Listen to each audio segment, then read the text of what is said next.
Hello दोस्तों, आप सभी लोगों का स्वागत है हमारे चैनल पर नया चैनल को फटाफट सब्सक्राइब कर दीजिएगा, वीडियो को लाइक कर दीजिएगा। जैसे कि आप लोग जानते होंगे एमपी टेट का फॉर्म भरे कि ना भरे। एमपी टेट का फॉर्म 1 अक्टूबर से भरना प्रारंभ हो जाएगा, 15 अक्टूबर तक फॉर्म भरा जाएगा और साथ ही में 15 से 20 अक्टूबर यानी 5 दिन का जो है करेक्शन डेट रहेगा, जिसके फॉर्म में कोई भी त्रुटि रहे उसको अपडेट कर सकते हैं।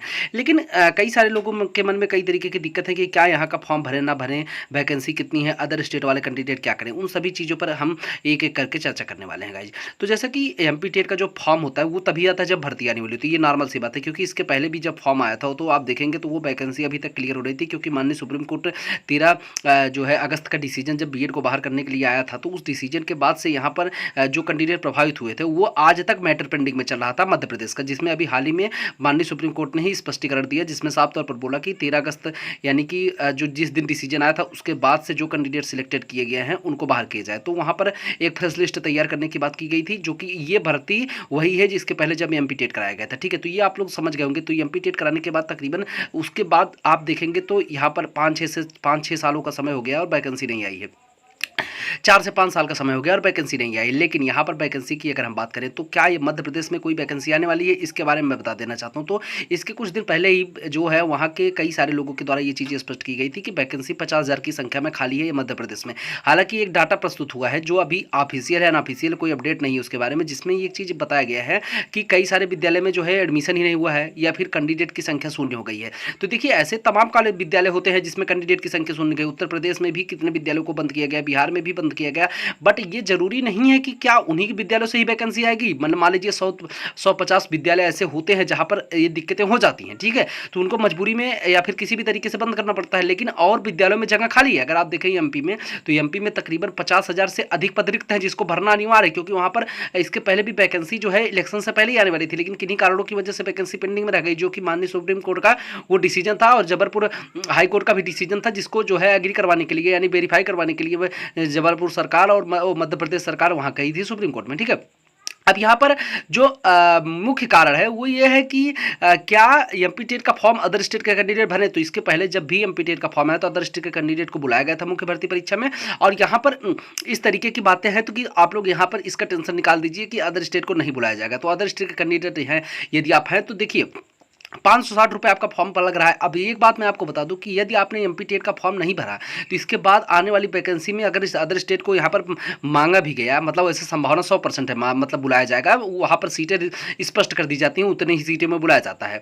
तो यहाँ पर स्पष्ट तौर पर एमपी टेट में कई सारी चीज़ें, जैसे कि बिहार में जो एक चीज़ पेंडिंग में रह गया था कि सीटेट को लेकर के कई सारे बवाल थे, वहाँ पर स्पष्ट है कि यहाँ पर सीटेट नहीं लिया जाएगा। कन्फर्म है कि एमपी टेट में एमपी का टेट ही पास किए गए कैंडिडेट ही उत्तीर्ण माने जाएंगे। ठीक है, यहाँ पर सीटेट नहीं माना जाता है।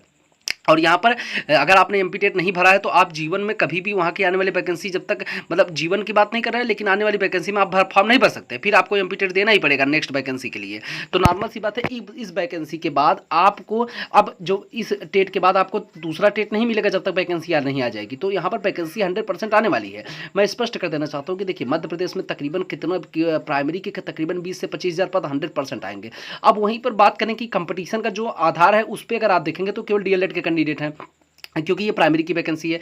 साथ ही साथ में अदर स्टेट को मौका दिया जाएगा और अदर स्टेट की सीटें फिक्स रहती हैं। तो जो यहाँ पर मध्य प्रदेश के कैंडिडेट हैं वहाँ पर उनको डरने की जरूरत नहीं है। और महिला आरक्षण भी मध्य प्रदेश में ठीक ठाक ही है, तो महिलाओं के लिए थोड़ा सा यहाँ पर अच्छा है।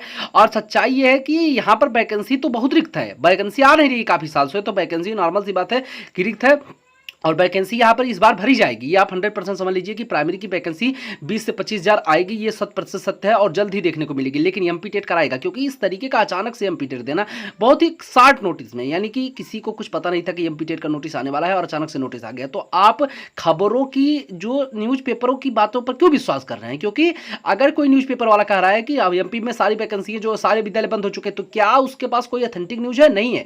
क्योंकि देखिए, विद्यालय जो कुछ विद्यालय बंद हुए हैं, ये हर जगह के नियम है कि कॉलेज विद्यालय में एडमिशन नहीं होता रहता है, तो ऐसी चीजें सामने आती हैं। तो ऐसा जरूरी नहीं कि पूरे स्टेट, इतना बड़ा स्टेट है, हर जगह पर कैंडिडेट ही नहीं है या फिर पढ़ने के लिए छात्र ही नहीं है। तो इस तरीके की चीजों पर आप विश्वास कम करिए। एमपी टेट का फॉर्म 560 रुपये लग रहा है, आप उतना भर दीजिए। अब मान लीजिए नहीं भी हुआ तो आप परीक्षा तो देंगे ना, तो परीक्षा तो देने के लिए मिलेगा। और ऊपर से जो है आपका उसी समय, जिस दिन आप परीक्षा देकर बाहर निकलेंगे, उसी समय आपको पता चल जाएगा कि आप क्वालिफाई है ना क्वालिफाई है, क्योंकि आपको 90 नंबर चाहिए। क्योंकि वहां पर चीजें स्पष्ट हैं कि जो है अदर स्टेट के कैंडिडेट को भी 60% नंबर चाहिए, साफ से और बात है। तो महिला हो या फिर पुरुष हो, उसमें आरक्षण का किसी को जरूरत नहीं है। तो आपका 150 में 60% यानी कि 90 नंबर आपका हुआ, यानी कि अगर आप 95, 96, 94, 92 पाए हैं तो आप पास हैं, नॉर्मल सी बात है। अब यहाँ पर जो वैकेंसी को है, बार बार मैं बता देना चाहता हूँ, वैकेंसी 100% आएगी मध्य प्रदेश में। और वैकेंसी आएगी तो एक बार आप लोग यहाँ पर जाइए, आप बिहार दौड़ के जा रहे हैं, हर जगह दौड़ के जा रहे हैं, तो एक बार मध्य प्रदेश भी भरिए। अदर स्टेट के कैंडिडेट को यहाँ पर कोई दिक्कत नहीं होगी, बुलाया जाता है अदर स्टेट के कैंडिडेट को, मध्य प्रदेश 100% अदर स्टेट के कैंडिडेट को बुलाता है। अब यहां पर बात यह होती है कि क्या 100% वैकेंसी में बुलाएगा, तो जी बिल्कुल नहीं, ऐसा नहीं होता है। 100% वैकेंसी में नहीं बुलाएगा, आपको उसकी सीटें रिक्त, जो सीटें स्पष्ट हो जाती है, तकरीबन अगर 20,000 सीटें आई तो 2-3 हज़ार अदर स्टेट वालों को 5,000 तक मिल सकती हैं। अभी वो मिलेगा कितना, क्या करेगा, वो सरकार की नीति होती है, उसको विज्ञप्ति में ही कन्फर्म किया जाएगा। लेकिन इतना आप समझ लीजिए, अदर स्टेट के कैंडिडेट को यहाँ पर फाइनल भर्ती में भरने के लिए मिलेगा, लेकिन तभी मिलेगा यदि आप एमपी टेट क्वालिफाई करेंगे, नॉर्मल सी बात है, नहीं तो आपको कुछ नहीं होने वाला है। ये चीज़ आप समझ लीजिए, सीटेट यहाँ पर वैलिड नहीं है। और जो खबरें निकल के आई हैं कि वैकेंसी नहीं है, वैकेंसी नहीं है, तो देखिए वैकेंसी वहाँ बहुत खाली है, क्योंकि वैकेंसी का बहुत मतलब कि अब इसके पहले भी 50,000 वैकेंसी की बात वहाँ की सरकार ने की थी प्राइमरी में, जिसको अभी तक भरा नहीं गया है। वो उस वैकेंसी को 50,000 जो वैकेंसी थी वो नहीं भरा गया। तो अगर आप उसका आधा भी बात करेंगे तो 25 से 30,000 वैकेंसी आने की संभावना बन रही है यहाँ पर, जिसके बारे में अपडेट कई जगह से मिली हुई है कि देखिए एमपी टेट का नियम है वो तभी आता है जब यहाँ पर वैकेंसी होती है। इसके पहले का आप इतिहास निकाल के चेक कर लीजिए। तो यहाँ पर आप लोग अगर यहाँ पर डिमोटिवेट होकर के फॉर्म नहीं भरेंगे तो आपके पास ऑप्शन कुछ नहीं बचेगा एमपी टेट के, मतलब एमपी में मुख्य भर्ती परीक्षा में भरने के लिए। वैसे संभावना 99% तो है कि आपको अदर स्टेट में बुलाया जाएगा। अब 1% सरकार की नीति है, कुछ भी हो सकता है, बट 99% के लिए अगर आपको जाना है तो आप जा सकते हैं, 1% के लिए नहीं जाना तो आप रुक सकते हैं। बाकी आपका फीस भी बहुत ज़्यादा नहीं है, 560 रुपये बहुत ज़्यादा नहीं है, आप लोग फॉर्म भर करके वहाँ पर दे सकते हैं। उत्तर प्रदेश वाले तो मान लीजिए उत्तर प्रदेश से एकदम पूरा सटा हुआ है, कोई ज़्यादा दिक्कतें नहीं होंगी। बिहार से भी दिक्कतें नहीं है, मध्य प्रदेश में कोई दिक्कत नहीं होता है, बहुत ही ठीक ठाक एरिया में सेंटर देता है, क्योंकि ये ऑनलाइन परीक्षा होता है, आपको ज़्यादा भटकने की जरूरत नहीं पड़ती, क्योंकि ये शहरों में ही सुविधाएं उपलब्ध होती हैं कंप्यूटर की गाइज। तो आप लोग फटाफट जो है फॉर्म भर लीजिए। बाकी कोई दिक्कत फॉर्म से होगा तो अपडेट कर दिया जाएगा, 1 तारीख को वीडियो इसका आ जाएगा कि फॉर्म कैसे भरना है। तो फटाफट चैनल को सब्सक्राइब कर दीजिएगा, वीडियो अच्छी लगी हो तो वीडियो को लाइक कर दीजिएगा गाइज। Thank you.